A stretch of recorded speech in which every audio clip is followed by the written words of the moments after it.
Hello, afternoon, everyone. We're about to get started. I actually have 1 o'clock exactly. I'm Sue Capone. I'm the CEO of the ESRD program here at IPRO, and welcome to our 2019 Network Council meeting. This is about our third year doing this meeting. We generally receive pretty good feedback about, the purpose of the meeting is to kind of tell you what the year is ahead from us, what our direction is from CMS, and to talk about a little bit of the work that we do. Next slide, Janine. Just some housekeeping reminders. This WebEx will be recorded, so you can go back and listen to it or maybe refer somebody else if you think it would be helpful. It's located right on our website is where it will be. All lines have been muted right now to eliminate the background noise, but please feel free to type your questions in the chat. You can either send it to all participants or just to the host and presenter. And we have somebody monitoring the chat, so we will be intermittently stopping and looking at those questions and responding to them. And we can open up the lines as necessary. Next slide. So what we're going to cover today is we're going to do a quick overview of the IPRO ESRD program, just to let you, to those that don't know a lot about us or our background, give you a little bit of that. Talk about our patient engagement and patient experience of care work. Review our quality improvement activities that many of you will be involved in. Talk about our emergency management our requirements that CMS requires of us and from the dialysis facilities, and also talk a little bit about information management reminders and things that are upcoming.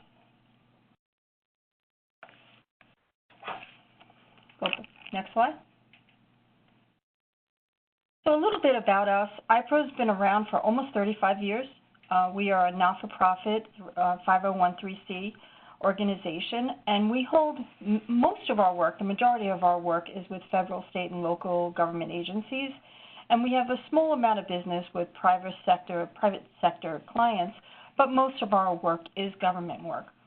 We provide a full spectrum of healthcare assessment and quality improvement services, and we're headquartered right here in Lake Success. And as you can see from the slide, we have quite a number of offices, but our main offices for our ESRD work are in Lake Success here in New York, in Morrisville, North Carolina, in Hamden, Connecticut, and Beechwood, Ohio. These are the four ESRD offices, and Lake Success, of course, is our corporate headquarters as well.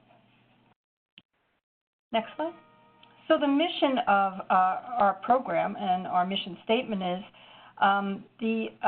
to promote health care for all ESRD patients that's safe, effective, efficient, patient-centered, timely, and equitable.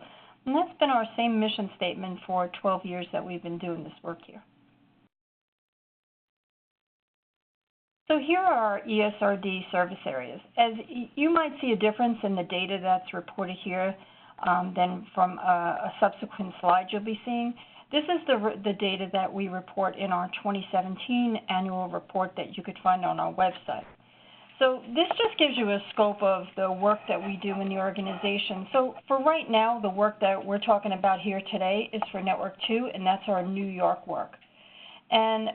But we also do that work in 3 other regions and a total of 13 other states. And we currently do this work in the largest footprint in the country of a contractor that does this kind of work.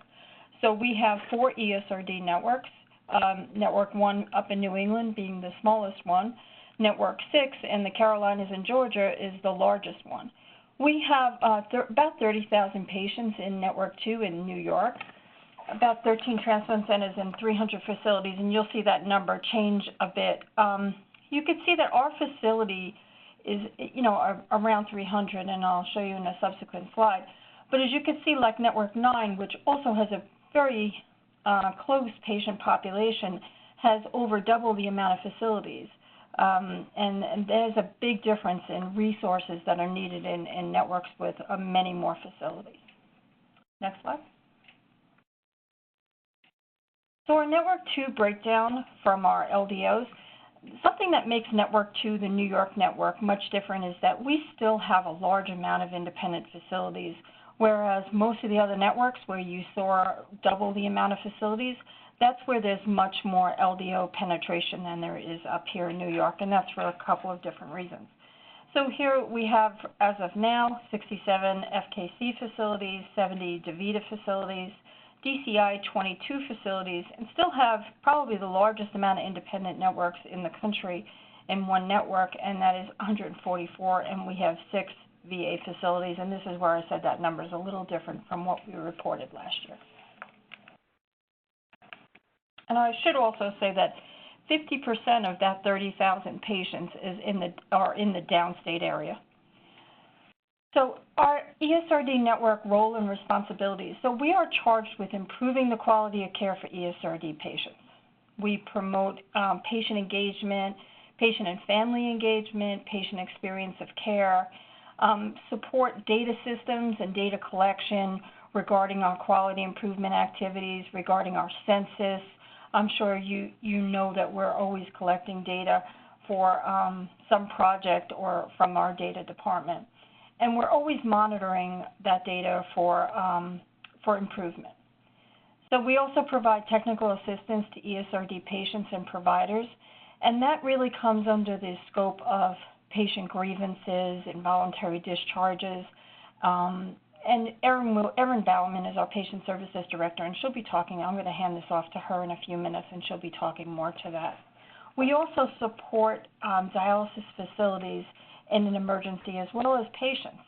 So we have, we are there to support patients and facilities during emergencies, whether that's interacting with the OEMs or interacting with someone to help you get the resources that you need. Anna Bennett will be talking about that much later. Next slide. So CMS in this past year that's just ending our contract, our third contract year is just ending, CMS put some national priorities and program goals in our statement of work that weren't there before. We've had a change of administration and some of the CMS priorities and goals have changed. This is the first time that we've seen the opioid crisis be in our statement of work, and that is a priority for CMS now across all of the programs, including ESRD, health insurance reform, drug pricing, and value-based care. Those are the 4 CMS priorities. Our ESRD statement of work goals are to empower patients and doctors to make decisions about their health care, usher in a new era of state flexibility and local leadership, support innovative approaches to improve quality, accessibility, and affordability, and improve the CMS customer experience. And you'll see a lot of this kind of infused through some of our work that the team will be speaking about in subsequent slides. So now I hand it off to, as I mentioned, Erin Bauman, our Patient Services Director, who's going to talk about patient engagement and patient experience of care. Erin? Patient experience of care and patient engagement in this year's option year 3. Like Sue said, it's changed a little bit, and what's exciting is patient engagement is a real big focus for CMS. So I'm just going to take you through some information and kind of give you some information and kind of a preview of what we're talking about for the upcoming year. So just to start off, one of the biggest things that CMS wants you to have in your facilities is to create an anonymous grievance process. I think each facility can go about it in a different way. Some facilities will do like a comment box in their lobby, and a way in which you can make it anonymous is perhaps asking a question that week, that month, that's just to elicit feedback from patients, and patients could be giving you positive feedback, general comments, and mixed in there could be some concerns that so you wouldn't necessarily know who that was if you observe somebody put something in this box. But there are a lot of different ways you can do this. We can talk about that if you want to kind of talk it through. You can contact me here at the network. But at your own facility, think about a way in which you could have this as a grievance process so patients can kind of bring forth their concerns. The other 3 areas that are very big right now is involving patients, caregivers and their families in the QAPI, your monthly QAPI meeting, in care planning, and also in support groups. In the coming year, we're going to be providing to you resources, guidance, different ideas, best practices, webinars on these topics. Each facility I know is very different. Each of you do something a little different in how do you support your patients. And we're going to hopefully give you the tools and the resources that you need to kind of achieve these goals. And maybe think about something differently when you're looking at these three areas. And then this grievance poster, we would like for each facility to have this hanging up and make this a prominent part of your lobby where each patient knows how to contact us and how to speak to us about any concerns that they may have. This should be prominently displayed in everybody's lobby along with the information, any other supporting information.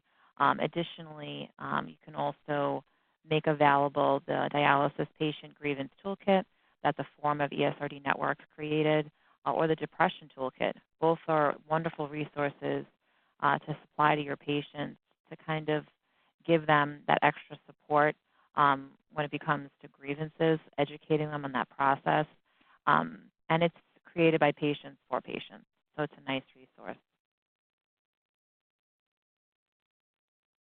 The other way in which we connect with you a lot of times is in regards to patients that are going to be involuntarily discharged, either that they're at risk or they're going to be immediately involuntarily discharged, that they might be on a 30-day involuntary discharge. So I just wanted to talk about that very briefly. Anytime you have a patient that you feel might be at risk for being discharged, please get in touch with the network and let me know.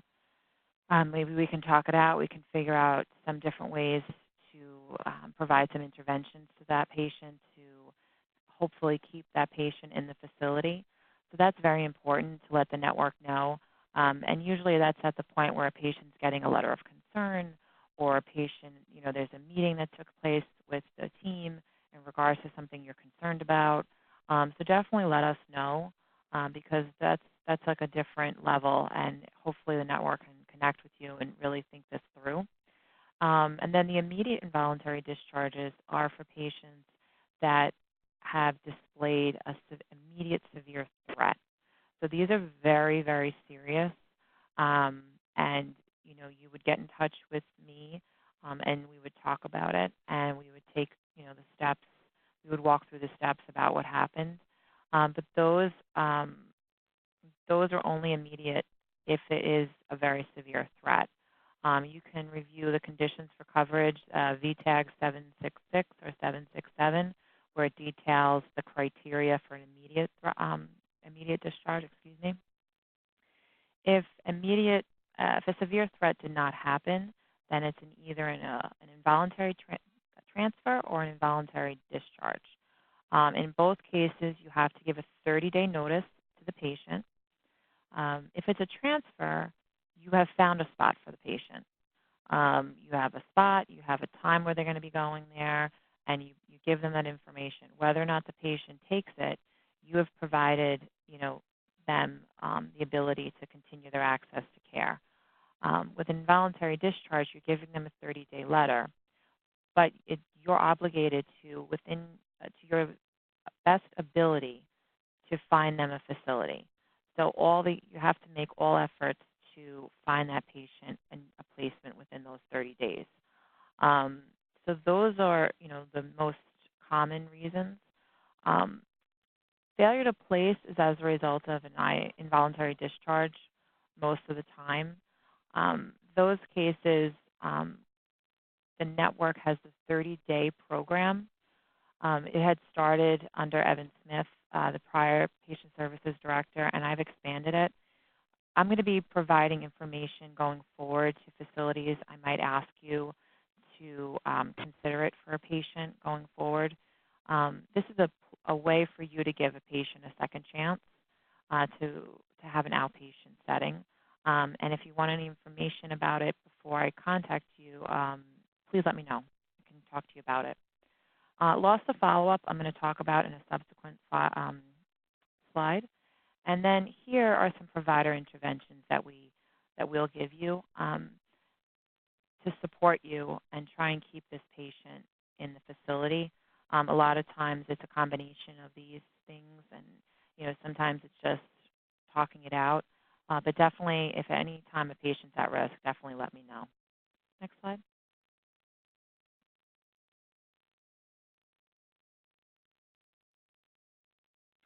Noncompliance. I just wanted to take a brief minute to talk about noncompliance.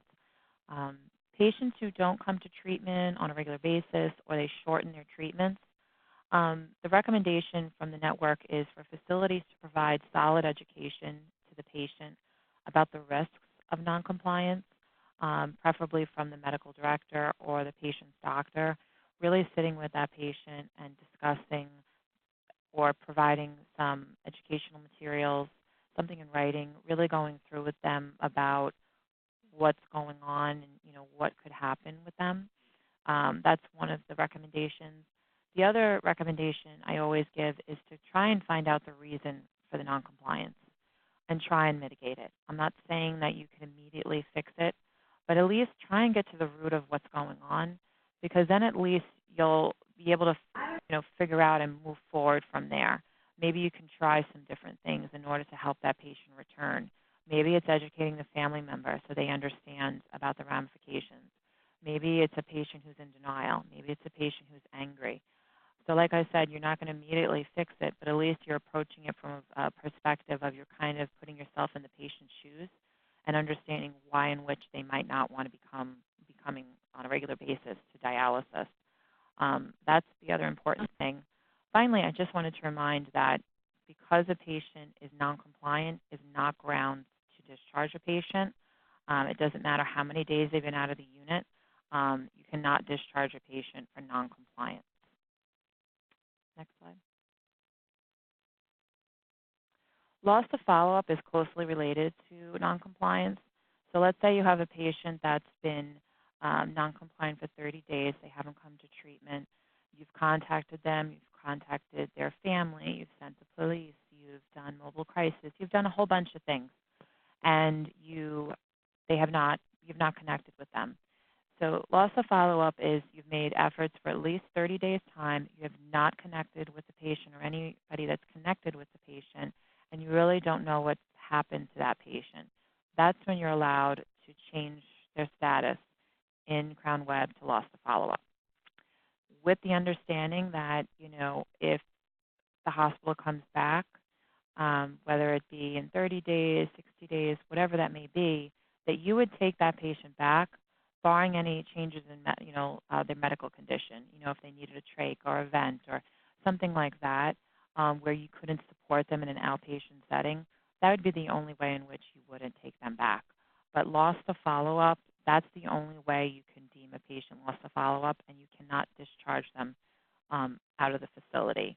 I like to say that they're not playing third base anymore, but they still have the uniform. So you have to keep them. They have to keep them still within the facility. Maybe not their active census, but part of the unit. Next slide. And these are just a few of the resources that we have currently to support you. I had mentioned the toolkits. We have some webinars that we can provide. And we're also going to be working on additional resources in the coming year to really support the patient experience in the facility. So if you are, any ideas or anything like that, you can definitely contact me. Or if you want any information about these resources, just let me know. Next slide. Finally, I wanted to make sure everyone knows how to get in touch with us. The general information line is the ESRD program's general number. That's the 516-209-5778. That's for the entire program. The patient line that's just for patients, that's one of our priority lines for patients to contact us and reach us. That's the 800 number here. The patient services line is the 516-209-5624. And then the priority line is the 5622. that's something that's happened and you need to talk to me within 24 hours. You need to speak to me. That is one of our other priority lines, and I will get back to you. Next slide. In talking about patient engagement, I wanted to discuss a little bit about the PAC. You all are going to be getting something from me soon about PAC recruitment in 2019. I think it's going to be really exciting, recruiting new patients, kind of really getting their feedback and getting them to support you on these patient engagement endeavors in the coming year. The 3 different levels for the PAC Advisory Committee include the PAC member. This is somebody that's just interested in learning some more information about ESRD and just some general information, just getting their feet wet.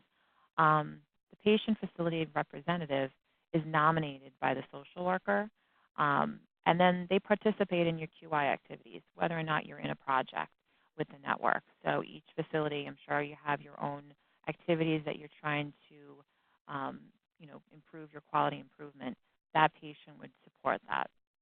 And then our PAC advisors are more senior members, are seasoned members that have been with us a long period of time and really have done a lot of work on the national level and can be mentors to your representatives. They are able to teach about advocacy because this is what they do every single day, and they're models for it.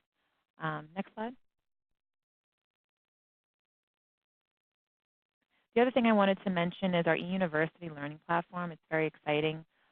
We launched this year, and going forward, we're going to have professional training modules with nurses being able to get CEUs.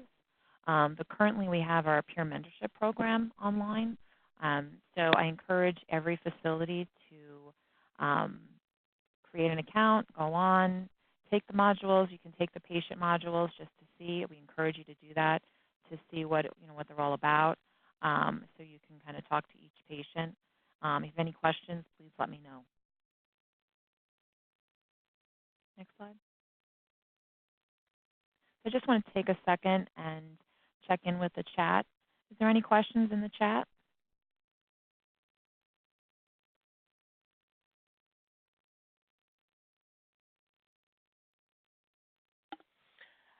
Thanks, Erin. A question did come in, and the question was in regards to how a facility can obtain the grievance poster and all of the associated toolkits that you described. Sure. So please get in touch with me here at the network. We're going to be giving out our contact information, and I'll be happy to send that out to you. And I am going to be also posting in the chat the website link where these resources will also be available electronically on our website for you to access. Okay, we do have another question, Erin, that came through. In regards to a loss to follow-up, if you contact those patients and they tell you that they are withdrawing or stopping dialysis, is that still considered a loss to follow-up? No, that's not a loss to follow-up. Loss to follow-up is when you haven't been able to reach that patient for at least 30 days. If you've spoken with the patient and they've told you what their intentions are, the next step would be to talk to your team and talk with your medical director about, or if it's not the medical director, in addition to that, the medical director, the patient's doctor, about the steps that they take to withdraw care, what plan that they would make to withdraw the patient from care. Great, thanks, Erin. So another question that came through is, can the nephrologist discharge a non-compliant patient? No, they can't. The nephrologist, it depends. So if the nephrologist is the medical director, they cannot. If the nephrologist would have to find another doctor to take care of the patient. But if it's for non-compliant, you cannot discharge out of the facility. So a doctor can state that they don't want to take care of that patient, and another doctor, the facility, would find another doctor in that facility to care for that patient. That's up to that doctor. But you cannot IVD a patient for being non-compliant. Great. Another question that's come through is, if a patient is lost to follow-up, will the clinic be penalized for not having the KTO review or other labs on that patient? If the patient is lost to follow-up and they're no longer in your facility? Okay, so I'll have to find out for you. I don't think so because they're not in the facility, but I could get back to you about that. Great. And then another question that came through is the materials that you mentioned that you'd be sending out in terms of the grievance toolkits and those other resources, is it addressed to at the facility? Is it the social worker? Most times it's the facility administrator and the social worker is what we usually address everything to.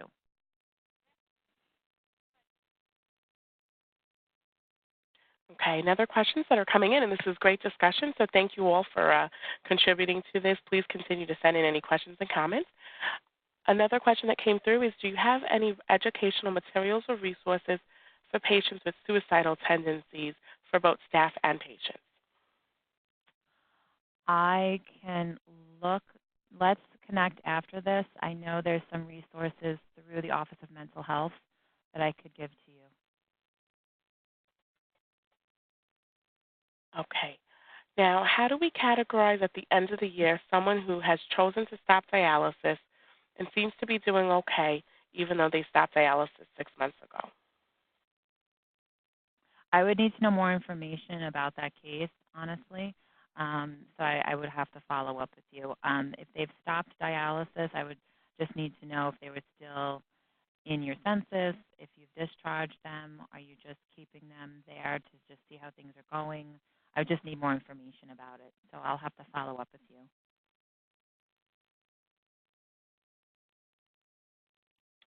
Okay, 2 more questions have come through. It says, at what time frame can a lost to follow-up patient be discharged after 30 days? There's also a similar question that asks if there can be an extension made to the 30-day involuntary discharge notice. Okay, so loss to follow-up is after 30 days. The patient would, if you've, like I said, if you've reached out and you can't connect with anyone, then the patient would be lost to follow-up. And then what was the other part of the question, Janine? Can you just repeat it? Would there be an extension be made to the 30-day involuntary discharge notice? So for the first question with the loss to follow-up, it was just a clarification of what it is? Or is it just all one question? Same question. All one question. Okay, so the loss to follow-up, again, is, for 30 days you haven't been able to contact that patient, you haven't been able to reach them, and that's when you would make them lost to follow-up. For the extension for 30 days, no, it's a 30-day notice for an involuntary discharge. If you want an extension, it really maybe might need to be an at-risk case and not an IVD. That would be something definitely you would talk to me about. So if you're saying that maybe you're not ready to discharge that patient yet, it could be just that you've given them a notice, you've talked with them, and you've alerted the network, and they're at risk for an involuntary discharge. So you're not yet ready to, make that determination. And then you would give them that 30-day notice. So, Erin, I just want to say thank you for answering that question, but we are still continuing to have some audio quality concerns. You're fading in and out, and it's difficult to hear those responses. Okay, I'm going to get off my headset then. That was much better there, Erin. I'm going to get off my headset. It must be clear going in and out. So which part should I repeat? Okay. I think just the last part faded out. About the IVD, so what I was saying was if it's an IVD for 30 days and you feel like you need an extra 30 days, then perhaps that case should not have been IVD'd yet. Maybe it was an at-risk case, and you were just trying to see, you weren't quite ready to make that determination, and that might be something where you would connect with me and we would discuss it. Great. Thanks, Erin. Okay, I see 2 more questions in, and this is excellent. For anyone that has submitted a question that I may have missed, I'll ask my colleagues that are also on the line to take a look through the list to make sure that we haven't missed anything. We are also going to be reviewing this after the webinar, so should we not have an opportunity to address your question live, please be reassured that we will ensure to provide you that answer. There's 2 more that I'll take that are just on different topics. One is in regards to the PAC. Can a facility have more than one PAC rep? Perhaps one for in-center and one for home. Yes, absolutely. You can have more than one PAC rep. Absolutely. We encourage that. Great. And then the last question is in regards to the eUniversity platform for peer mentoring. For patients that do not have internet access, how will the network be addressing this? Oh, it's still available, in hard copy. Absolutely. So that they can still get it hard copy. You just connect with me, and I can make sure you have that information. Okay, great. Thanks so much, Erin. For anyone on the line that has not had an opportunity to ask a question or comment regarding this section, please feel free to continue to type those in, and we will have another opportunity to check back in on the chat. So please don't stop. And I just want to check in and see for our other colleagues, Laura or Navlet, were there any other questions that came through that I might have missed? Can you hear me? Yes. I just want to double check the question about, hold a moment. If for those non-compliant patients, if they're able to still keep them in the program but offer dialysis treatments in float spots. Was that question asked, directed to Erin? No. Can you repeat the question? It says, for those non-compliant patients, are we able to still keep them in the program but offer dialysis treatments in float spots, which are spots that are open if someone is traveling or in the hospital? So if I'm understanding that, you're asking if they're asking if a patient's been out of the facility and they would keep a spot for them in a float spot. So I think what they're referring to for non-compliant patients, if they want to come in for dialysis and say a patient is hospitalized, there is that vacancy there, if they can offer that non-compliant patient in that available spot due to hospitalization or travel. Okay, so what I would say to you is this. I need to, if the patient's been out of the facility at least 30 days, their chair time can be, given away, but you have to keep a chair time for them. So I wouldn't encourage giving them all different times. I think they should have a set time, but if it happens to be a time that's more convenient for them and it's going to help them be more compliant, I think that's an awesome idea, and maybe you're just trying to find the right spot for them. My main concern is that they do have a spot, that you have a place that you'll be able to treat them. That's the number one priority. Okay, another question. Can the network help with a patient who is in the hospital with ESRD and needs placement in a chronic dialysis center, but the dialysis center in the patient's insurance network is refusing the patient? So that would be a one where you would definitely get in touch with me, and we would talk about it and find out what the barriers specifically are and why they're giving that difficulty. So definitely let me know if that ever happened. Great. Thanks, Navlet. Thank you, Erin. You're welcome. So we're going to keep the program moving forward, but I do encourage anyone, if we missed your question, Erin is still going to stay on the line, so Erin can go through and make sure that we've addressed all of those, and we'll have another opportunity in just a few minutes to open back up for chat questions and comments. And this is great dialogue, so we really appreciate the discussion and the feedback, so please keep them coming. Okay. So with that, my name is Janine Pilgrim. I'm the Quality Improvement Director and Network Assistant Director. I'm going to segue us into the next portion of today's program, which is going to cover our quality improvement activities as we move into 2019. So the first thing I'd like to do is to introduce the Quality Improvement team. We also have Anna Bennett on the line, who's our Quality Improvement Coordinator and Emergency Manager. And we're very excited to welcome a new staff member on the line that you're all going to be able to get to know much closer this year. And her name is Navlet Russell-English. She is our Quality Improvement Coordinator Nurse. And we also have John Cuccieri, our Quality Improvement Data Coordinator. So what I'm going to start off today with is going to be just really an overview of the different commonalities in terms of how we are approaching the quality improvement activities. As Sue outlined earlier, CMS has provided in our scope of work national priorities and goals that we have to follow and work through in terms of our scope of work. And so with that, we really want to make sure that we are being efficient and streamlining our approaches to these quality improvement activities.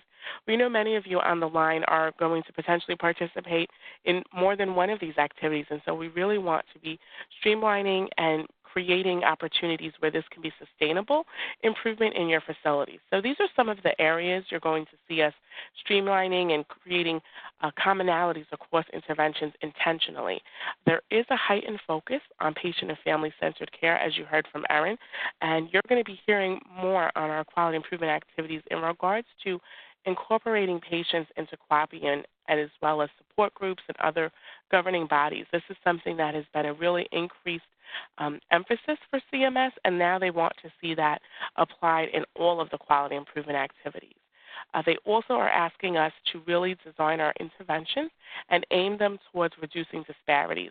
And there may be a disparity present in one particular project and a different one completely in another. So for example, in transplant, we may see a racial disparity, but perhaps in vascular access, we might see a disparity around age. So we're asked really to have disparity assessments conducted, be mindful of that. So you'll see us as well tailoring interventions based on the quality measure that we're working on to incorporate that in. Another commonality that you'll be receiving information for us on all of the quality improvement activities is promotion of national learning and action networks that are hosted by another CMS contractor, the ESRD National Coordinating Center. These are very exciting opportunities to hear from expert speakers. It's a national platform, and you do obtain one free CEU, a contact hour for attending that webinar. It is open to every facility in our service area. All staff at the facility are welcome to join.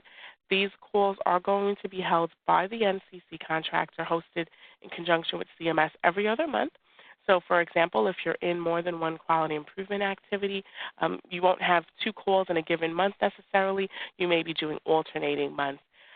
And for those that are participating in the particular QIA, you'll be hearing from myself, Anna and Navlet, sharing that invite with you as a mandatory intervention if, for example, you're working on the infection prevention project. We're going to want you to be able to attend these national platforms so that you can hear best practices, successful strategies, different interventions on a national scale. And again, like we said, you'd obtain one free CEU, so that's a very exciting opportunity that CMS is offering. We're also developing some network-developed educational training programs, like Erin mentioned, that will be offered through our eUniversity platform. These will be designed for both patients and professionals, and we are targeting this year to have a module in each of the quality improvement focus areas that we are asking you all to work with us on. So, for example, transplant, home modalities, infection prevention, vascular access management, QAPI, support groups, all of these big areas that we are striving to achieve quality improvement, we're going to be offering different training opportunities.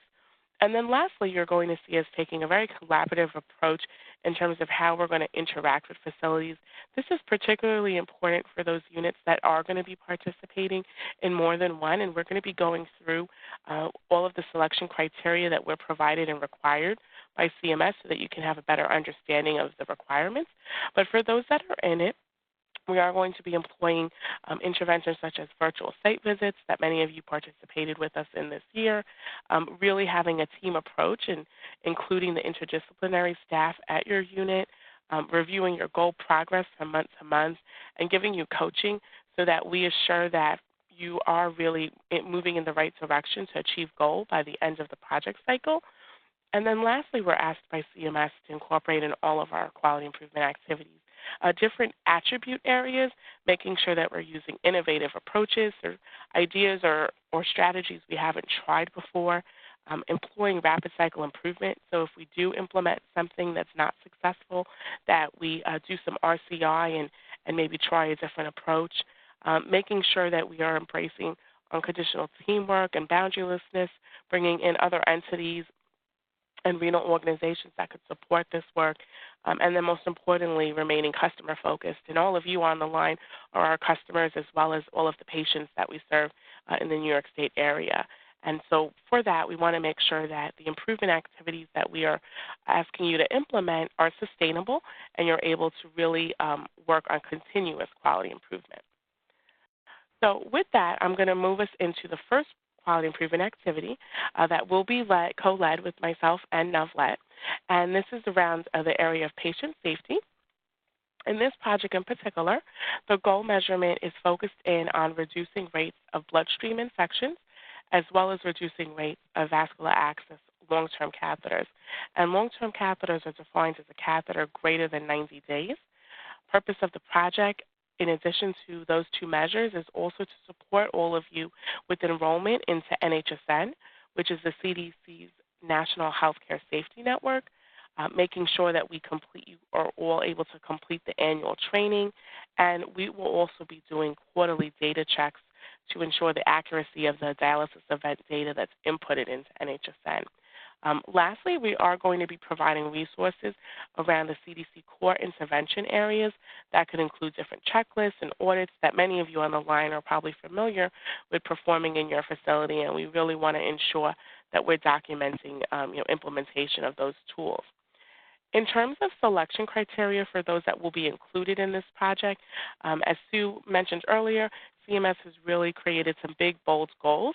And with that, in this new scope of work, they have expanded criteria for this particular project.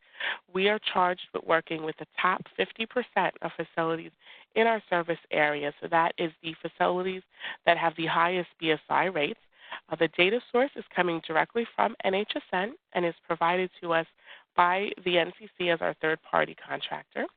And from that top 50% of units that will participate in this QIA, additionally, using Crown Web data, we are asked to look for target all facilities that have an LTC rate greater than 15%, and that's from within that top 50% pool. So for those that are on the line, we will be working to disseminate facility inclusion letters so that you'll be able to know after in the coming weeks if you are participating in any of these quality improvement activities and what plans are ahead for as we move into 2019. And in terms of goal measurement here, for BSI reduction, we're looking at a 20% relative improvement, and for LTC, we're looking for a 2 percentage point reduction.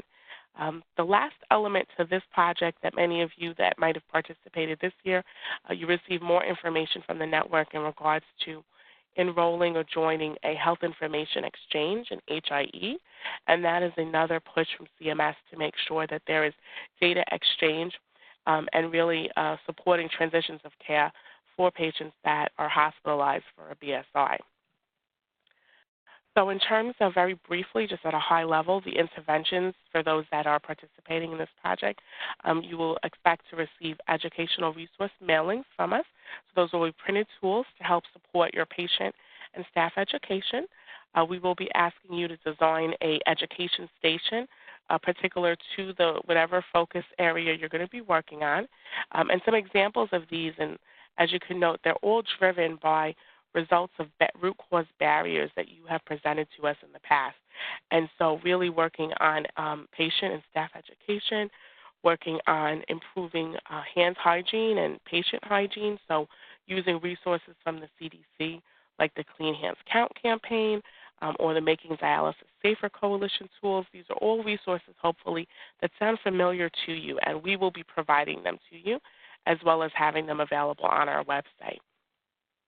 Likewise, for LTC reduction, we heard that the root cause barriers were a lack of patient education, so we will be utilizing our patient subject matter experts and some of those PAC representatives to really share best practices and patient engagement strategies, as well as working towards mitigating any patient fears, whether that's body image, needle fear, apprehensions about the surgery.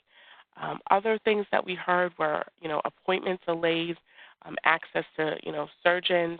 And so we do have some tools from the National ESRD Forum. And again, we'll be providing these toolkits to you. There's one around vascular access reduction. And in particular, there is a monthly catheter tracking tool. Lastly, we do have some additional tools to really mitigate any patient refusal. So just look out for some of these great resources that are going to be targeted to help you to reach the goals in these two projects. Lastly, we also have information around NHSN, and as I mentioned, this is a requirement for you to be reporting dialysis events into the system, so all of these tools will also be made available.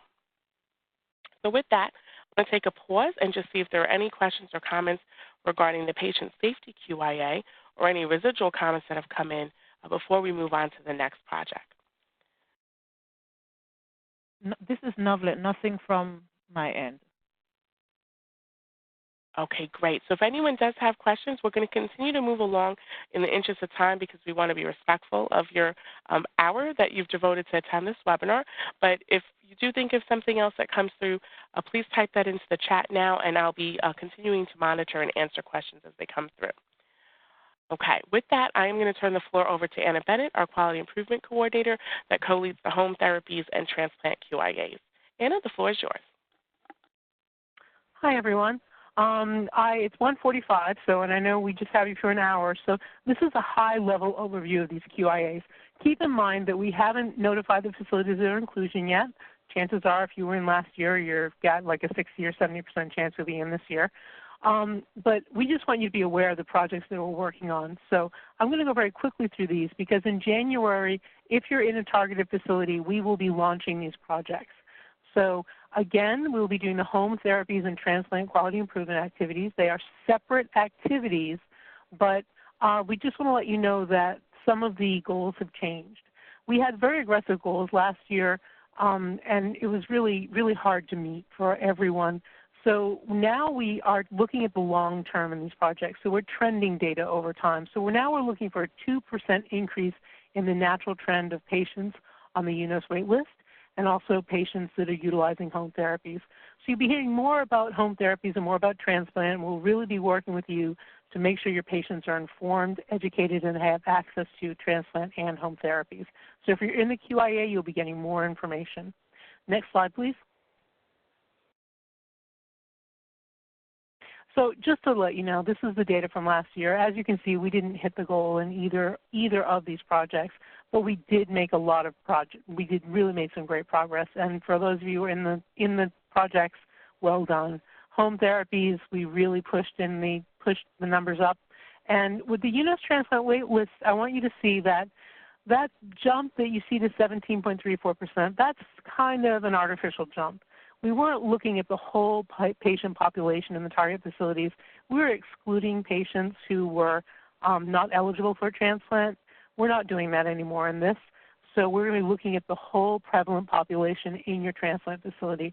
Next slide, please, in your dialysis facility. So we're going to look at the 6 steps for transplant. They've removed eligibility, so it's just 6 steps. So if you're an LDO, we'll be getting that information from the national LDO data sets through the NCC. And that's to let you know that all of our quality improvement work, we're trying to reduce the burden on you as care providers, as the healthcare team, that you actually do what you do best, and that's taking care of your patients. We're trying to limit the burden of paperwork for you and reporting, and we're really trying to help you improve your processes so that it's easier for you to educate your patients, to get informed consent so that they know what's going on and they can navigate the 6 steps. And if you have a problem with it, you can always call us and we can give you any resources that we have. Next slide, please.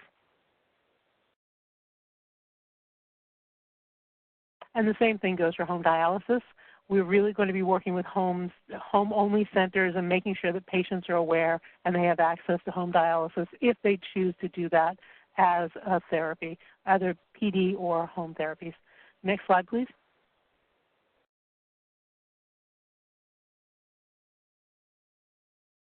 So we already heard from Janine about all the interventions that we're doing.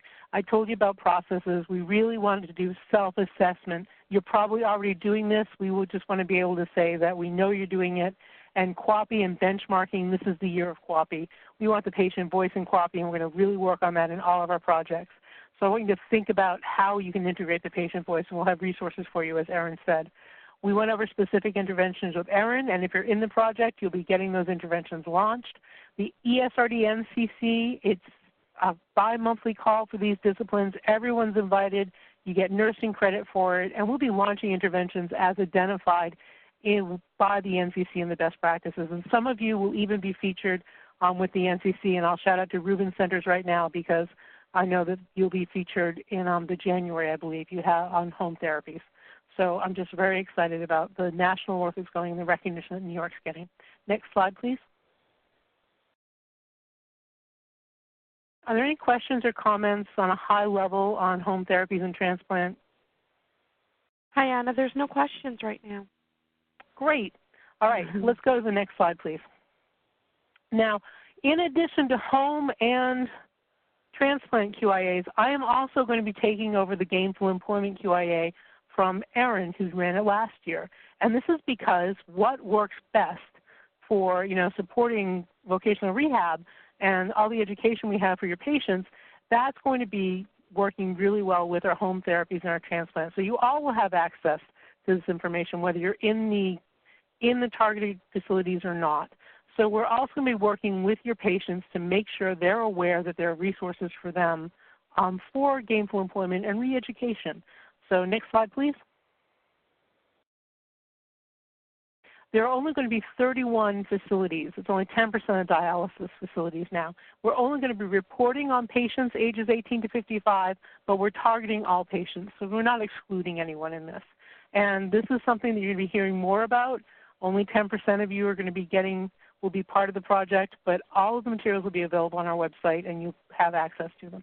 Next slide, please. So as you can see, we did pretty well in gainful employment too, and the numbers are going to double.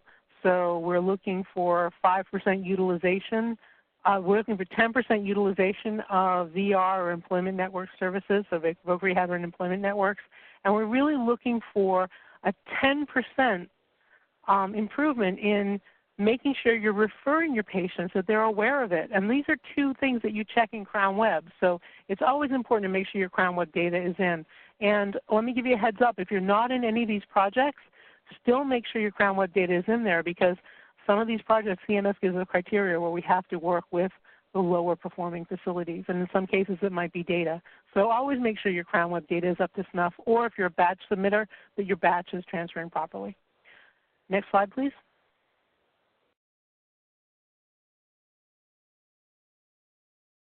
So again, the same types of intervention strategies, because we're trying to make it very seamless in all of our quality improvement work, that we can give it to you and we can really take these high-level things that we need to do. We need to engage patients. We need to work with your entire team, and we want to make sure that QAPI is really a feature this year. Next slide, please.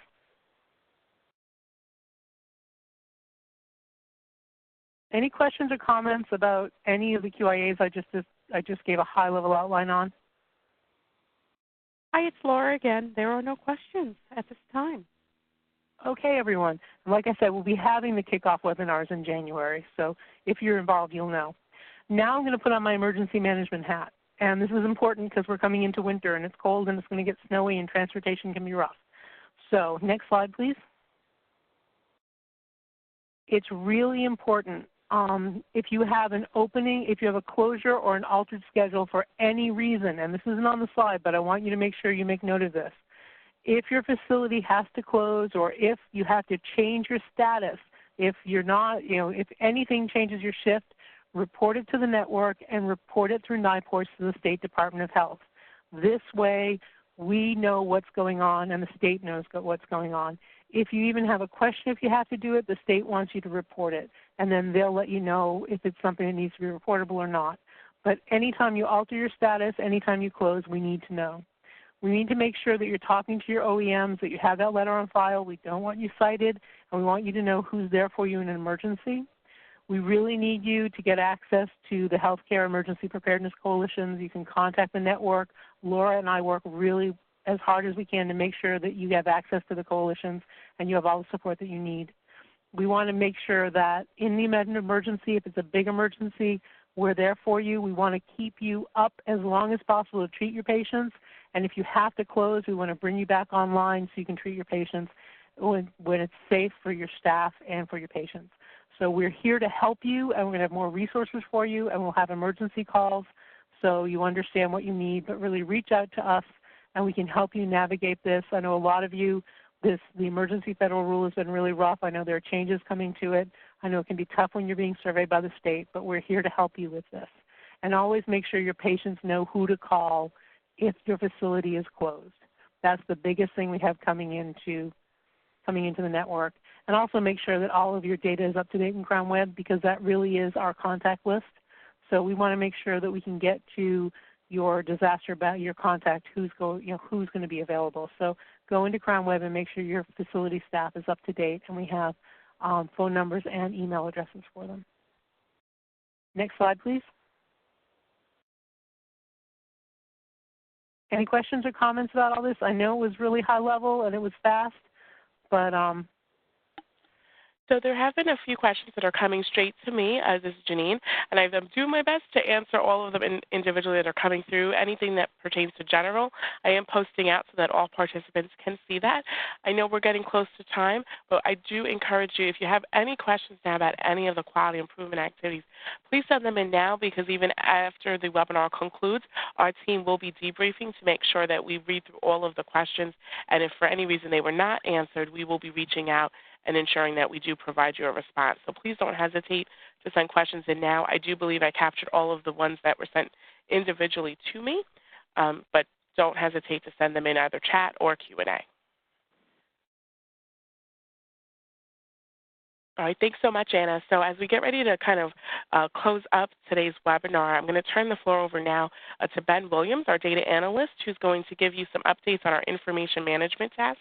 And he's also joined on that team by Sharon Lamb, our data coordinator, and Jaya Bhargava, our regional operations director. So Ben, the floor is yours. Thank you, Janine. So in the presence of time, I will give a high-level overview of this. So Crown Web, we have data management guidelines from CMS. This is divided up through 3 tasks, 3 tiers.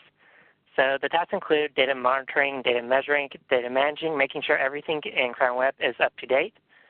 And as for the tiers, there is the facilities tier, making sure that you input information appropriately. Then there is the network, which is our duty is to provide technical assistance to the facilities. And then there's the Quality Net Help Desk, which is to support both tiers 1 and 2 with any problems that we cannot solve on our own, such as data reporting needs, locked accounts, the facility dashboard, and so on. Next slide, please.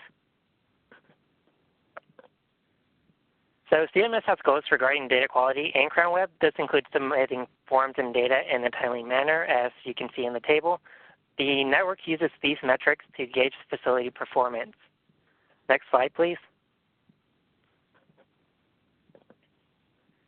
To assist facilities with meeting these goals, the network sends out reminders on a routine basis and in the form of reports. 2 of these reports the network prioritizes, which are the missing clinical report, as there is a hard deadline when the month closes and the data is final, and the facility personnel report to reduce potential security violations by ensuring the information is going to the correct people. Next slide, please. So this is an example of the facility personnel report.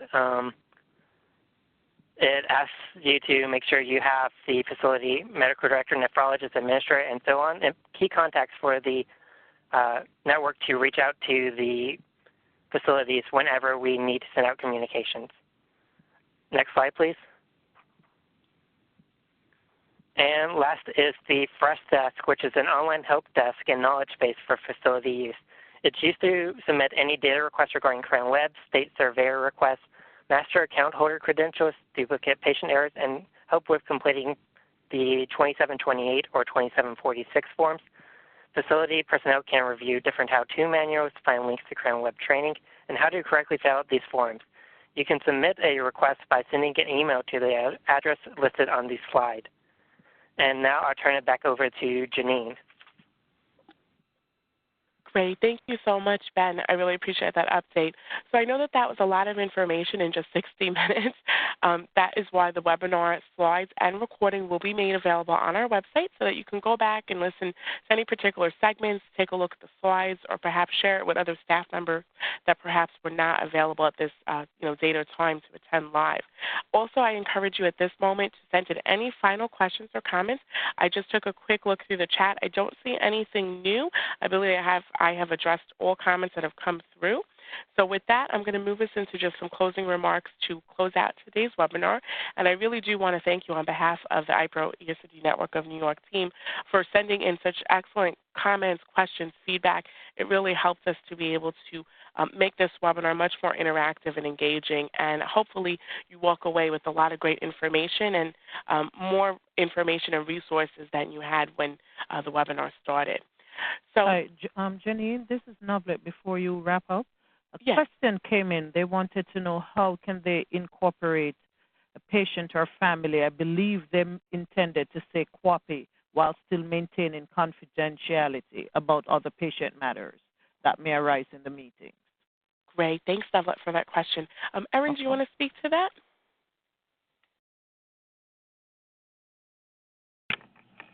Erin, I believe you're on mute. I'm sorry. Please, can you repeat the question? How can facilities incorporate patients into QAPI while still maintaining HIPAA and patient confidentiality? I think that's an excellent question. A lot of facilities are concerned about that.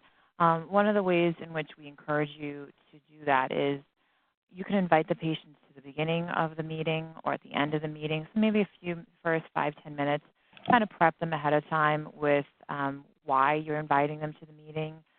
Maybe there's something in your facility you want their opinion on. Maybe there's something you're looking to change or something to improve. And ask them to come and give their feedback to you. And then you would dismiss them, so you can either have them at the beginning or at the end to get their ideas and their feedback. This way, you're incorporating the patient's voice in what you're doing, and it's very fresh, and patients will give you really good feedback. So that's definitely a way. Another way you can do it is to meet with the patients ahead of time. Maybe a patient can't come to the QAPI meeting due to certain reasons, and maybe you would talk to them ahead of time and just get that feedback from them, what you can bring into the meeting for them. Or maybe they can just call into the meeting and you can, have their voice there. I know I've attended meetings, QAPI meetings by phone.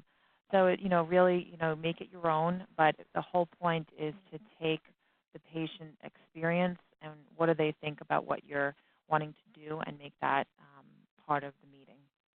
Hope that helps. Great. Thanks, Erin. Okay, so I do see that we're right at the bottom of the hour. So this slide here, when you refer back to the slides, is really a summation of everything that we covered. In terms of the responsibilities, we'd love for you to kind of walk away with, what's the call to action, what are the things that are going to be required of. So in the interest of time, I won't read through it, but this is really a summary of your participation with the network activities, as well as communicating with us. So we hope that this is just a start to some really great relationships that we're going to continue into 2019, whether you're participating in any of the quality improvement activities where you'll be working with myself, Anna, Novlet, John, or you're contacting our data department and talking to Sharon or Ben, or working with our patient service department and reaching out to Erin. And we just want to kind of leave you with just a few important dates to remember. Kind of mark your calendars. These are tentatively scheduled dates. As Anna mentioned, we will be disseminating in the coming weeks inclusion letters, so you'll be able to know which of these quality improvement activities you'll be participating in 2019.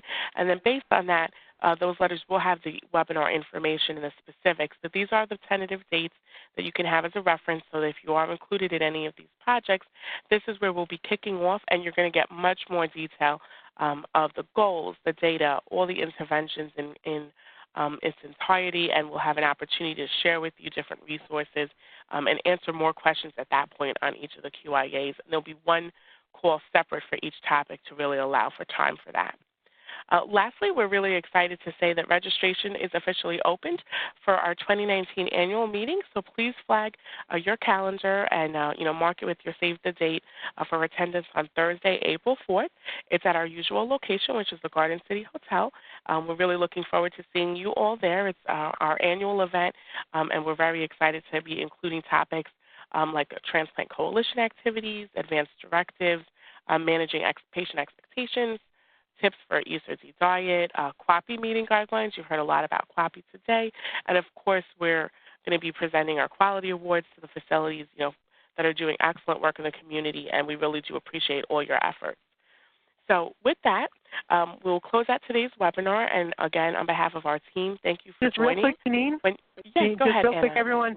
It's the $75 early bird registration from now until February 28th, and it'll go back up to the regular registration price of $85 as of March 1st. So if you register early, you get a $10 discount. Sorry it wasn't on the slide. No, that's a great reminder, Anna. It's an important one. Definitely right before the holidays, it's good to save money wherever you can. So please, we hope that you'll take advantage of that early bird registration. As you close out of today's webinar, WebEx evaluation is going to pop up. We really do appreciate your feedback. We value your thoughts, and we do review that as a team afterwards. It is anonymous, so please be honest. Let us know what you liked about today's webinar. Maybe there's other topics in the future you'd like us to cover, or any suggestions on how we could be hosting these sessions for you. And we'll make sure that we incorporate that feedback, prior to the next webinars we host in January. So with that, I do apologize that we ran over a couple minutes, but we'll leave this slide up. This is the ESRD Network of New York staff. And again, we really appreciate you taking time out of your day to participate on today's Network Council kickoff meeting. We hope everyone has a wonderful rest of the day, and we will be talking with all of you very soon. Thank you.